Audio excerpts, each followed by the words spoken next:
Assalamu alaikum and welcome to the Premarital Masterclass. Today we'll be talking about expectations. Have you ever played peekaboo with a baby? Your face pops up from behind a chair once, then a second time, and by the time you do it the third time, the baby is already expecting your face to pop up, usually from the same place where it popped up before. This is a natural ability, the ability to expect things, to anticipate them, to envision them even before they happen.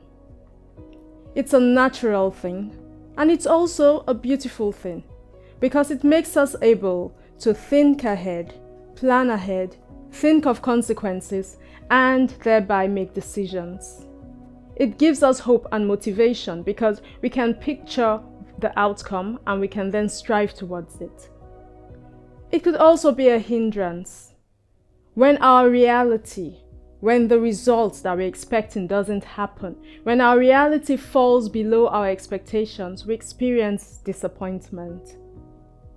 Sometimes people say it's better not to have any expectations or to have really low expectations. I know there are times when I would even say just keep your expectations really low. But usually, I wouldn't go with that idea. Expectations are a part of our life. They help us. If they're a hindrance, then we look at when do they become a problem and how do we deal with that. It's necessary to build our understanding of how expectations are formed.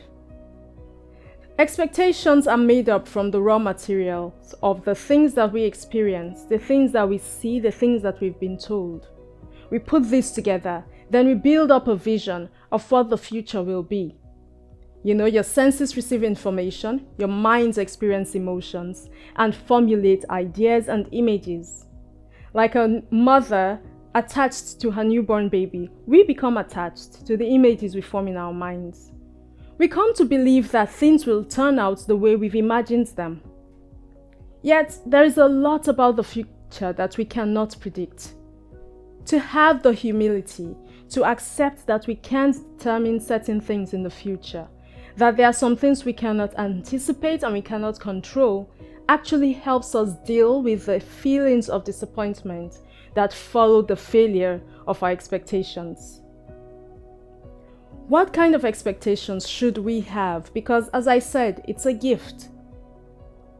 One way to do it is to look at your reality, the reality of your context, and then look at the reality of the person you're dealing with. Because here we are talking about premarital relationships, this whole quest for a spouse.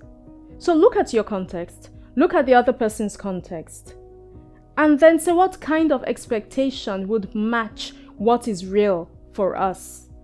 Therefore, we say your expectations should be realistic. We don't talk about high or low expectations. We focus more on they should be realistic expectations. Yes, your expectations should take into consideration your values, your principles, your preferences. These things are part of your reality. When you cannot accept the current reality, you don't like it, you will end up feeling disappointed. When you find that you've looked at your context and the context of the other person, and what is put in front of you, what is before you doesn't match your expectations, then you know something needs to change. You either create a new expectation, or you change what you're focusing on, or you change your plan so as to accommodate the reality. It's easy to make these changes when you are conscious of what your expectations are. Some expectations are conscious, some are subconscious. So you are not fully aware that they are there. There are some things that surround us so consistently. These things are our only reality that we don't even call them expectations. We just call them normal. So even if someone says, "What expectations do you have regarding ABC?" we don't think that that's something to talk about because we have no mental image of it being different. It doesn't even occur to you that it could be different. In some cases, these are things that could actually have been harmful, But because that's what you are used to, you think that's normal, so you don't expect to have anything different. We find this becoming a challenge when you are having conversations with someone you intend to marry, and you're talking about what the future could be or should be or could look like, and it doesn't occur to you that this is something to put on the table, because to you, this is normal, but the person is actually coming from a different reality. In order to unearth subconscious expectations, you could ask yourself a few questions. What do I picture about? And it could be any topic. It could be about how we manage money, how we interact with each other, how we spend our weekends or our free time, how we handle work and home life balance, how we raise children, how we speak to each other, how we speak to the house help. Then ask yourself, where is this picture coming from? What is it attached to? Is it attached to my background? Is it attached to a home where I lived for a while and I observed certain things? Or is it even attached to fiction? Something you've seen on TV, something you read in a book? Then how does this picture affect my understanding of the present, my perception, my view, my feelings about the present, about the other person? And does this picture match the real context, the present context? Another thing to know about expectations are that there are sometimes the reason why we might have concerns about a thing. There's an expectation you have that might be a negative one, such as no man can be trusted. They make you promises, they break them. Or women are so crafty, very cunning, they like getting their way and they do it in an underhand manner. These are beliefs, they are stereotypes. They also form part of the raw materials that create that vision we call expectations. When you have such expectations, you will naturally feel concerned. That will this man also be deceitful like other men? Will this woman also be sly and cunning like other women? Always remember, the past, the present, and the future are connected, but they are different.